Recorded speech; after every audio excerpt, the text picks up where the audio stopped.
Chapter की शुरुआत होती है। तेरिम हामिन से कहता है, मुझे शांत करो।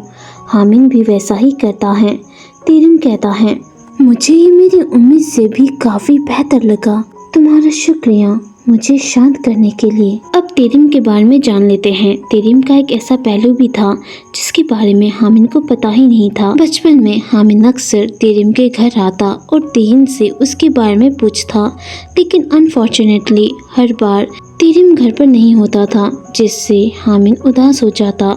लेकिन आज हामिन उम्मीद लेकर तेरिम के घर जा ही रहा होता है, ये सोचते हुए कि शायद आज तेरिम से उसकी मुलाकात हो जाएगी। लेकिन अचानक वो रुक जाता है क्योंकि उसके सामने तेरिम होता है, जिसे देखते ही वो बहुत ज्यादा खुश हो जाता है। लेकिन तभी वो देखता है कि तेरिम के साथ एक लड़की बैठी हुई है, जिसे देखकर वो सैड हो जाता है। वो लड़की तेरिम से पूछती है, ये बच्चा कौन है? तेरिम कहता है, ये नीचे के रेस्टोरेंट में काम करने वाले ओनर का बेटा है। वो लड़की कहती है, अरे वाह तेरिम, अब तो एक छोटा बच्चा भी तुम्हारा पीछा कर रहा है। तेरिम कहता है, हाँ, हालांकि वो बहुत प्यारा है। और हामिन से पूछता है, क्या तुम तेरिम से मिलने जा रहे हो? हामिन ब्लश करते हुए कहता है, हाँ। अब तेरिम वहाँ से जाते हुए हामिन से कहता है, तो ठीक है, उसके साथ अच्छे से मजे करना। इन्हीं पलों को याद करते हुए हामिन सोचता है, वो फीलिंग्स, वो काइंडनेस काफ़ी नहीं थे। हालांकि सिचुएशन आज भी अलग अलग है, लेकिन फीलिंग्स वही है। तभी युनसु हामिन से पूछती है, हे ओप्पा, तुम्हारे लिप्स को क्या हुआ है? हामिन हिचकिचाते हुए कहता है, ओह, मैं असल में थक गया होगा। आज जब मैं उठा तो मेरे लिप्स ऐसे ही फटे हुए थे। युनसु कहती है, ओह अच्छा, तुम लोगों को पता है ना, एग्जाम के बाद एक फेस्टिवल होने वाला है और सभी स्टूडेंट को हमारे डिपार्टमेंट बूथ पर मदद करनी होगी। वो लोग इसी बारे में बात कर रहे होते हैं। तभी युनसु हामिन से कहती है, ओप्पा, आपको तो आना ही होगा। हामिन हिचकिचाते हुए कहता है, क्या मैं? युनसु कहती है, ओप्पा, आपको तो याद ही होगा ना कि आपने हमारे डिपार्टमेंट के लिए पॉपुलैरिटी पोल जीता था। हामिन हैरान होते हुए कहता है, अरे क्या वो एक मजाक नहीं था? युनसु कहती है, नहीं ओप्पा, लड़कियां आपको लेकर बहुत ही ज्यादा सीरियस थी। तभी तेरिम कहती है, नहीं, हामिन ओप्पा को इस तरह की अटेंशन बिल्कुल भी पसंद नहीं है। युनसु कहती है, हाँ मुझे पता है, लेकिन यहाँ तक कि अब सीनियर्स भी ओप्पा से मिलने के लिए बेताब हैं। लेकिन वो बार बार कहते रहते हैं कि बार को प्रमोट करने के लिए ओप्पा को आना ही होगा। तभी हामिन कहता है, मैं इस तरह के कामों में बिल्कुल भी अच्छा नहीं हूँ। युनसु कहती है, आपको कुछ भी करने की जरूरत नहीं है ओप्पा, आप बस वहीं खड़े रहें और हैंडसम दिखे। युनसु की ये बातें सुनकर हामिन सोचता है, युनसु की ही वजह से मैं सभी को बेहतर तरीके से जान पाया हूँ। मैं उसका आभारी हूँ।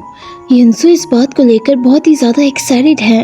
मैं उससे मना नहीं करना चाहता। ये सोचते हुए वो मुस्कुराते हुए युनसु से कहता है, ठीक है, तब तो मुझे मदद करनी ही होगी। तभी वहाँ पर तेरिम आता है, जिसे देखते ही हामिन शॉक्ड हो जाता है। तेरिम सबको हाय कहता है और फिर हामिन को भी। ये सुनते ही हामिन घबराते हुए और हिचकिचाते हुए कहता है, ओह, आप यहाँ क्या कर रहे हैं? तेरिम कहता है, क्यों, क्या मुझे तुमसे मिलने की परमिशन नहीं है?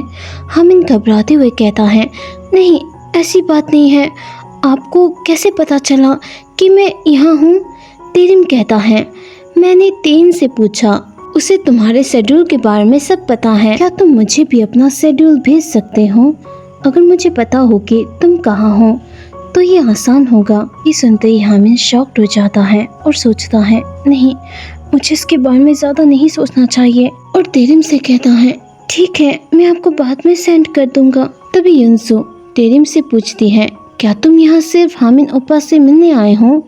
तेरिम कहता है, हाँ। युनसु कहती है, तुम दोनों जरूर बहुत क्लोज होगे, यहाँ तक कि उस दिन क्लासरूम के बाहर तुम हामिन ओप्पा का इंतजार कर रहे थे।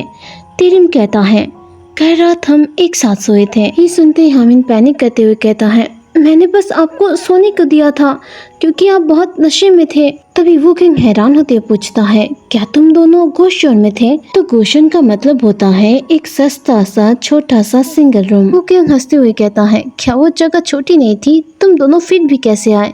ये सुनते ही हामिन सीरियस होते हुए वो क्योंग से पूछता है, क्या तुम भी वहाँ थे जे क्योंग? वो किंग परेशान होते हुए कहता है, मेरा नाम वो क्योंग है। हामिन सीरियस होते पूछता है, तुम दोनों ने वहाँ क्या किया? हाँ, ये सुनते ही वो दोनों पैनिक कर जाते हैं। वो क्यों घबराते हुए कहता है, ओह, हम दोनों ने बस नेटफ्लिक्स देखा और इंस्टेंट नूडल्स खाए ताकि हम समय काट सकें, है ना हामिन यंग? हामिन भी घबराते हुए कहता है, हाँ, हमारा एक क्लास कैंसिल हो गया था, इसलिए हमारे शेड्यूल में बहुत बड़ा गैप आ गया। और सोचता है, अरे यार, मैं ये एक्सप्लेन भी क्यों कर रहा हूँ। तभी तेरिम कहता है, तुम्हें किसी को अपने घर पर इनवाइट नहीं करना चाहिए। और हामिन को एक बैग देते हुए कहता है, ये लो, ये तुम्हारे लिए है। उस बैग के अंदर मेडिसिन होता है। उस मेडिसिन को देखते ही हामिन हैरान होते हुए सोचता है, अरे, इस तरह की चीजें तो मेरी उम्मीद और भी ज्यादा बढ़ा रही है। तभी युनसो तेरिम से पूछती है, क्या तुम यहाँ हामिन को ये मेडिसिन देने आए थे? तेरिम कहता है, हाँ, खैर ऐसा इसलिए है क्योंकि हम दोनों दोस्त हैं और सच कहूँ तो इसमें मेरी गलती है। ये सुनकर हामिन शॉक्ड हो जाता है और ब्लश करने लगता है। अब तेरिम वहाँ से जाते हुए हामिन से कहता है, मलहम का इस्तेमाल करो, इससे घाव जल्दी ठीक हो जाएगा। हामिन थैंक्स कहता है। तेरिम कहता है, इसकी कोई जरूरत नहीं है, जैसे ही घाव ठीक हो जाए तो तुम मुझे फिर से शांत कर देना। अब ये सुनकर हामिन के तो होश हो जाते हैं। वो बहुत ही ज्यादा शॉक्ड हो जाता है। तेरिम मुस्कुराते हुए कहता है, मुझे लगता है कि मुझे ये मेरी उम्मीद से भी ज़्यादा पसंद आया। मैं तुम्हारे बारे में सोचना बंद ही नहीं कर पा रहा हूँ हामिन। नेक्स्ट सीन में हामिन और जेरिम एक साथ होते हैं और प्रोजेक्ट को लेकर बात कर रहे होते हैं। जेरिम को गुस्सा आ रहा था कि क्योंकि प्रोजेक्ट में कोई भी ध्यान नहीं दे रहा था। हामिन उसे शांत रहने को कहता है और कहता है कि वो उसकी मदद करेगा। बातों ही बातों में हामिन कहता है, मैं जानता हूँ कि मैं बेवकूफ हूँ, मैं हमेशा से ऐसा था, इससे मेरे ज्यादा दोस्त नहीं थे। ये सुनकर जेरिम को उसके लिए बुरा लगता है और वो उससे पूछती है, क्या तुम्हें स्कूल में सताया जाता था? हामिन ये सुनकर हैरान हो जाता है। जेरिम कहती है, तुम्ही ने तो कहा था कि तुम्हारे कोई दोस्त नहीं थे। ये सुनकर हामिन शॉक्ड हो जाता है और कहता है, हाँ, मुझे सताया जाता था। और सोचता है, एक वक्त ऐसा भी था जब मैं इन बातों को नहीं कह पाता था, लेकिन अब देखो, मैंने ऐसे कह रहा हूँ जैसे ये कुछ भी नहीं है। मुझे ऐसा महसूस हो रहा है जैसे मैं आज़ाद हूँ। तभी जेरिम कहती है, ओप्पा, तुम जानते हो ना, मैं ब्लैक बेल्ट हूँ। अगर कभी उन बुली से तुम्हारा सामना हो तो बस मुझे कह देना, मैं तुम्हारे लिए उन्हें पीट दूंगी। ये सुनते ही हामिन हंसने लगता है और सोचता है, जेरिम के साथ ऐसी चीजों को शेयर करने के लिए मुझे कोई चिंता करने की जरूरत नहीं है। तभी जेरिम कहती है, वैसे ओप्पा, क्या मैं आपसे कुछ पूछ सकती हूँ? हामिन कहता है, क्या बात है? जेरिम हिचकिचाते हुए पूछती है, जिस पर्सन को आप पसंद करते हो, क्या वो तेरिम सुनबे है? ये सुनकर हामिन शॉक्ड हो जाता है। नेक्स्ट चैप्टर के लिए वीडियो को लाइक करो, चैनल को सब्सक्राइब करो।